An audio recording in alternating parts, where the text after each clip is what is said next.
നമസ്കാരം. ബോംബ് നിർമ്മാണത്തിനിടെ കൊല്ലപ്പെട്ട RSSകാർക്കും സ്മാരകം പണിതിട്ടുണ്ട് എന്ന് പറയുന്ന ഒരു ന്യായീകരണവുമായിട്ട് പി ജയരാജൻ എത്തുന്നു. ബോംബ് നിർമ്മാണത്തിനിടെ കൊല്ലപ്പെട്ടവർക്ക് സ്മാരകം പണിത സംഭവത്തിൽ ആണിപ്പോൾ ഒരു ന്യായീകരണമായിട്ട് CPM നേതാവ് പി ജയരാജൻ്റെ വരവ്. അതായത് ബോംബ് നിർമ്മാണത്തിനിടെ കൊല്ലപ്പെട്ടിട്ടുള്ള RSS പ്രവർത്തകർക്ക് സ്മാരകം പണിതിട്ടില്ലേ എന്ന് പി ജയരാജൻ തന്നെ ഫേസ്ബുക്ക് പോസ്റ്റിൽ കുറിച്ചു വച്ചിരിക്കുന്നു. ജനങ്ങൾ മുൻകൈയെടുത്ത് സ്മാരക മന്ദിരം ഉണ്ടാക്കിയതിനെതിരെ പ്രചാരണ കോലാഹലം സൃഷ്ടിക്കുന്നവർ ചില കാര്യം കൂടി മനസ്സിലാക്കണമെന്നാണ് ജയരാജൻ അദ്ദേഹത്തിൻ്റെ ഫേസ്ബുക്ക് പോസ്റ്റിൽ പറയുന്നത്. ചിറ്റക്കണ്ടി സംഭവത്തിൽ കൊല്ലപ്പെട്ട രക്തസാക്ഷികൾക്ക് ജനങ്ങൾ മുൻകൈയെടുത്ത് സ്മാരക മന്ദിരം ഉണ്ടാക്കിയതിനെ അല്ലെങ്കിൽ അതിനെതിരെ പ്രചരണ കോലാഹലം സൃഷ്ടിക്കുന്നവർ ഒരു കാര്യം ബോധപൂർവം മറന്നു പോകുന്നുണ്ടോ? RSS അക്രമികൾക്ക് വേണ്ടി മറച്ചുവെക്കാൻ ശ്രമിക്കുകയാണ് ഇവയെല്ലാം എന്നാണ് പി ജയരാജൻ പറയുന്നത്. ഇതേ പഞ്ചായത്തിലെ പൊയിലൂരിൽ RSSകാർ നിർമ്മിച്ച ഒരു മന്ദിരമുണ്ട്, അശ്വനി സുരേന്ദ്രൻ സ്മാരകം. 2002 പൊയിലൂരിൽ ബോംബ് നിർമ്മാണത്തിനിടയിൽ കൊല്ലപ്പെട്ടവരാണ് ഇരുവരും. പാട്യം പഞ്ചായത്തിലെ ചെറുവാഞ്ചേരി അത്യാറക്കാവിൽ ബോംബ് ഉണ്ടാക്കുമ്പോൾ സ്ഫോടനത്തിൽ കൊല്ലപ്പെട്ട പ്രദീപൻ, ദിലീഷ് എന്നിവർക്കും RSSകാർ സ്മാരകം നിർമ്മിച്ചിട്ടില്ലേ? ഇതൊക്കെ ജയരാജൻ ഓരോന്നോരോന്നായി പറയുകയാണ് കേട്ടോ. 2 ദിവസം മുൻപാണ് പാനൂർ ചിറ്റക്കണ്ടിയിൽ ബോംബ് നിർമ്മാണത്തിനിടെ കൊല്ലപ്പെട്ടവർക്ക് CPM സ്മാരകം പണിതത് എന്നുള്ളതാണ്. ഇതോടെയാണ് വിവാദങ്ങൾ ഉണ്ടാകുന്നത്. 2015 കൊല്ലപ്പെട്ട ഷൈജു, സുബീഷ് എന്നിവർക്കാണ് CPMൻ്റെ സ്മാരകം. ജനങ്ങളുടെ കയ്യിൽ നിന്ന് പിരിവെടുത്താണ് സ്മാരകം നിർമ്മിക്കുന്നത് അല്ലെങ്കിൽ സ്മാരകം പണിതിരിക്കുന്നത് എന്നുള്ളതാണ്. പി ജയരാജൻ്റെ വാക്കുകളിലേക്ക് പോയി കഴിഞ്ഞാൽ, കമ്മ്യൂണിസ്റ്റ് പ്രസ്ഥാനത്തിൻ്റെ ചരിത്രത്തിൽ ആയിരക്കണക്കിന് പേർ ജീവാർപ്പണം ചെയ്തിട്ടുണ്ട് എന്നുള്ളത് മറന്നു പോകരുത്.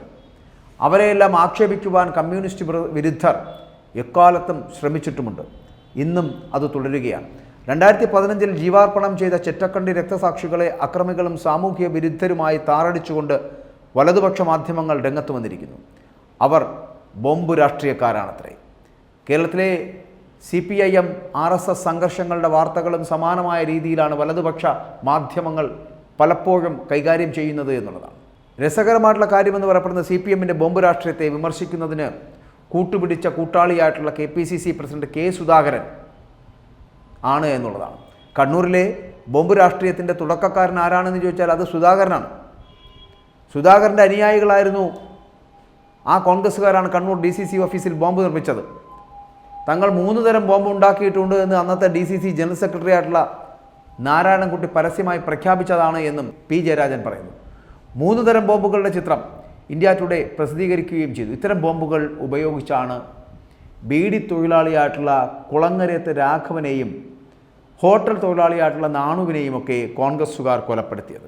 കണ്ണൂർ ജില്ലാ പോലീസിൻ്റെ ക്രൈം ചാർട്ടിൽ ആദ്യമായിട്ട് ബോംബ് ഉപയോഗിച്ച് രാഷ്ട്രീയ എതിരാളികളെ കൊലപ്പെടുത്തിയ ആദ്യത്തെ സംഭവം കുളങ്ങരത്ത് രാഘവനാണ് എന്നും അത് ചെയ്തത് കോൺഗ്രസ്സുകാരനാണ് എന്നും രേഖപ്പെടുത്തിയിട്ടുണ്ട് എന്നാണ് പറയുന്നത്. CPM വിരുദ്ധ വേട്ട RSS ഏറ്റെടുത്തു. അവർ നടത്തിയ ബോംബാക്രമണങ്ങൾ എണ്ണിയാൽ ഒടുങ്ങാത്തതാണ് എന്ന് തന്നെയാണ്. തൃപ്പങ്ങോട്ടൂർ പഞ്ചായത്തിലെ CPM പ്രവർത്തകൻ പള്ളിച്ചാൽ വിനോദനും ഇങ്ങനെ RSSകാരാൽ കൊല ചെയ്യപ്പെട്ടതാണ് എന്നുള്ളതാണ്. ബോംബെറിഞ്ഞ് നെഞ്ചും കൂടി തകർന്നാണ് വിനോദിൻ്റെ ജീവശ്വാസം നിലച്ചുപോയത്. സംഘപരിവാര ബന്ധം ഉപേക്ഷിച്ച് CPM റെഡ് വോളണ്ടിയറായ ഘട്ടത്തിലാണ് ഈ ബോംബാക്രമണം നടന്നത് എന്നുള്ളതാണ്. ഈ കാലത്ത് തന്നെയാണ് സംഘപരിവാർ ബന്ധം ഉപേക്ഷിച്ച് CPMൽ എത്തിയ OK വാസു മാസ്റ്ററെ ബോംബെറിഞ്ഞ് കൊലപ്പെടുത്തുവാനുള്ള ഒരു ശ്രമം ഉണ്ടായത്. അക്കാലത്ത് തന്നെയാണ് CPM പ്രവർത്തകനായിട്ടുള്ള വിജേഷിനെ വിളക്കോട്ടൂരിലെ വീട്ടിൻ്റെ പരിസരത്ത് വെച്ച് ബോംബും വടിവാളും ഉപയോഗിച്ച് മാരകമായിട്ട് വെട്ടിപ്പരിക്കേൽപ്പിച്ചത് എന്നുള്ളതാണ്. വിജേഷ് ഇന്നും വേദന തിന്ന് കഴിഞ്ഞുകൊണ്ടിരിക്കുന്നു. RSS ആക്രമണത്തിനെതിരെ കേരളത്തിലെമ്പാടും ജനകീയമായിട്ടുള്ള ചെറുത്തുനിൽപ്പുകൾ ഉണ്ടായിട്ടുണ്ട് എന്നുള്ളതാണ്. ഇവയെ മാർക്സിസ്റ്റ് ആക്രമണങ്ങൾ അല്ലെങ്കിൽ അക്രമങ്ങൾ പറഞ്ഞ് ആയാണ് എക്കാലത്തും വലതുപക്ഷ മാധ്യമങ്ങൾ അടക്കം പ്രചരിപ്പിച്ചത് എന്നുള്ളതാണ്. കേരളത്തിലെ വിവിധ ജില്ലകളിലായി 215 സഖാക്കൾ രക്തസാക്ഷികളായിട്ടുണ്ട്. ഇതിനെ ചരിത്രപരമായി വിലയിരുത്തുകയാണ് നമ്മൾ വേണ്ടത് എന്നാണ്. RSSൻ്റെ താത്വിക ആചാര്യൻ വിലയിരുത്തിയ 3 ആഭ്യന്തര ശത്രുക്കളിൽ ഒന്നായ കമ്മ്യൂണിസ്റ്റുകാരെ തകർക്കുന്നതിനുള്ള RSSൻ്റെ അഖിലേന്ത്യാ പദ്ധതിയുടെ ഭാഗമായിട്ടാണ് ഈ ആക്രമ സംഭവങ്ങൾ അരങ്ങേറിയതെന്ന് പറയേണ്ടി വരും. മുസ്ലിം ക്രിസ്ത്യൻ വിരുദ്ധ വോട്ട് അല്ലെങ്കിൽ അവരുടെ വേട്ട എന്ന് പറയപ്പെടുന്നത് അഖിലേന്ത്യാ തലത്തിൽ പ്രയോഗത്തിൽ വരുത്തിയതുപോലെ കേരളത്തിലും പരീക്ഷിച്ചിട്ട് നോക്കിയിട്ടുണ്ട് പലപ്പോഴും. ഇത് പരാജയപ്പെട്ട അനുഭവം വെച്ചാണ് CPMനെതിരെ ആക്രമണത്തിൻ്റെ കുന്തമുന തിരിച്ചുവിടുന്നത് എന്നുള്ളതാണ്. ഇതിനെയൊക്കെ വക്രീകരിച്ച് ചിത്രീകരിക്കുവാൻ വേണ്ടി എക്കാലവും ഈ വലതുപക്ഷ മാധ്യമങ്ങൾ ശ്രമിച്ചുകൊണ്ടിരിക്കുന്നു. മാധ്യമങ്ങൾക്കാണ് കുറ്റം മുഴുവൻ. ചെറ്റക്കണ്ടി സംഭവത്തിൽ കൊല്ലപ്പെട്ട രക്തസാക്ഷികൾക്ക് ജനങ്ങൾ മുൻകൈയെടുത്ത് സ്മാരക മന്ദിരം ഉണ്ടാക്കിയതിനെ അതിനെതിരെ പ്രചാരണ കോലാഹലം സൃഷ്ടിക്കുന്നവർ ഒരു കാര്യം ബോധപൂർവം ഈ RSS അക്രമികൾക്ക് വേണ്ടിയിട്ട് മറച്ചുവെക്കാൻ ശ്രമിക്കുകയാണ് എന്നാണ് പി ജയരാജൻ പറയുന്നത്. ഇതേ പഞ്ചായത്തിലെ പൊയിലൂരിൽ RSSുകാർ നിർമ്മിച്ച ഒരു മന്ദിരമുണ്ട്, അശ്വനി സുരേന്ദ്രൻ്റെ സ്മാരകം. 2002 പൊയിലൂരിൽ ബോംബ് നിർമ്മാണത്തിനിടെ കൊല്ലപ്പെട്ടവരാണ് ഇരുവരും. പാട്യം പഞ്ചായത്തിലെ ചെറുവാഞ്ചേരി അത്യാറക്കാവിൽ അവിടെ ഒരു ബോംബുണ്ടാക്കുമ്പോൾ സ്ഫോടനത്തിൽ കൊല്ലപ്പെട്ടുപോയ പ്രദീപൻ, ദിലീഷ് എന്നിവർക്ക് വേണ്ടിയിട്ടാണ് RSSുകാർ ഈ സ്മാരകം തന്നെ നിർമ്മിച്ചിട്ടുള്ളത് എന്നാണ്. ചിറ്റാരിപ്പറമ്പിലെ പൂവത്തിൻ കീഴിൽ ദിലീഷിൻ്റെ സ്മാരകവും പ്രദീപന് ചെറുവാഞ്ചേരിയിൽ സ്മാരക കയറ്റം ഉണ്ടാക്കിയതും RSസുകാരാണ്. ഇത്തരക്കാരെ RSS ബലിദാനികളായി കൊണ്ടാടുമ്പോൾ അത് വാർത്തയല്ല. പാനൂർ മേഖലയിലാണ് വള്ളിയായി പ്രദേശം 1998 ഫെബ്രുവരി മാസം ബോംബ് നിർമ്മിക്കുന്നതിനിടെ സ്ഫോടനമുണ്ടായിരുന്നു. അല്ലെങ്കിൽ ഉണ്ടായിരുന്ന കൈപ്പത്തി നഷ്ടപ്പെട്ട പൊന്നമ്പത്ത് വിജയൻ ഇപ്പോഴും കോൺഗ്രസ് പ്രവർത്തകനായിട്ട് രംഗത്തുണ്ട് എന്നുള്ളതാണ്. സംഘർഷത്തിൻ്റെയും കായിക അക്രമങ്ങളുടെയും പിന്നിലുള്ള രാഷ്ട്രീയത്തെക്കുറിച്ചാണ് ഞാൻ മേൽ വിവരിച്ചത്. അത് ചരിത്രത്തിൻ്റെ ഭാഗമാണ്. അത്തരം ചരിത്ര സംഭവങ്ങളെ ഇന്ത്യൻ പീനൽ കോഡിൻ്റെ അളവുകോൽ വെച്ച് മാത്രം വിലയിരുത്താനാവുന്നതല്ല. സ്വാതന്ത്ര്യത്തിന് മുൻപും സ്വാതന്ത്ര്യത്തിന് ശേഷവും ജനകീയമായ എത്രയോ ചെറുത്തുനിൽപ്പുകൾ ഉണ്ടായിട്ടുണ്ട് നമ്മുടെ നാട്ടിൽ. കേരളത്തിലെ രാഷ്ട്രീയ സംഘർഷങ്ങൾ അതേപടി തുടരേണ്ട എന്നാണ് CPM പലപ്പോഴും തീരുമാനിച്ചിട്ടുള്ളത്. ആഗോളവൽക്കരണ കാലത്ത് നവകേരളത്തിനായി എല്ലാവരെയും യോജിപ്പിക്കുന്ന ശ്രമമാണ് പാർട്ടിയുടെ തീരുമാനം. അത്തരത്തിൽ ഒരു തീരുമാനമാണ് പാർട്ടി ഉണ്ടാക്കിയിരിക്കുന്നത്. എന്നാൽ RSSും കോൺഗ്രസും കൊലക്കത്തി താഴെ വച്ചിട്ടില്ല എന്നും പി ജയരാജൻ പറയുന്നു. പക്ഷേ CPM സമാധാനപരമായ അന്തരീക്ഷം നിലനിർത്തുന്നതിന് ഇങ്ങോട്ടുള്ള ആക്രമണങ്ങൾ ഉണ്ടായിട്ടും സംയമനം പാലിക്കുന്ന സമീപനം തുടരുകയാണ് എന്ന് ജയരാജൻ പറഞ്ഞു വെക്കുന്നു. CPM പ്രവർത്തകരും ബന്ധുക്കളുമൊക്കെയും ഈ 18ാം ലോക്സഭയിൽ ഇടതുപക്ഷത്തിൻ്റെ ശബ്ദം കൂടുതൽ ഉച്ചത്തിലുയർത്തുന്നതിന് അതിനുവേണ്ടിയിട്ട് പ്രവർത്തിക്കുന്ന ഘട്ടത്തിലാണ് കുന്നോത്തുംപറമ്പ് പഞ്ചായത്തിലെ മുളിയാത്തോടിൽ 2 ഗ്രൂപ്പുകൾ തമ്മിലുള്ള ഏറ്റുമുട്ടലിൻ്റെ ഭാഗമായിട്ട് ബോംബുണ്ടാക്കുമ്പോൾ സ്ഫോടനമുണ്ടായത്, അല്ലെങ്കിൽ സ്ഫോടനം നടക്കുന്നതും ദൗർഭാഗ്യകരമായ മരണം സംഭവിച്ചത്.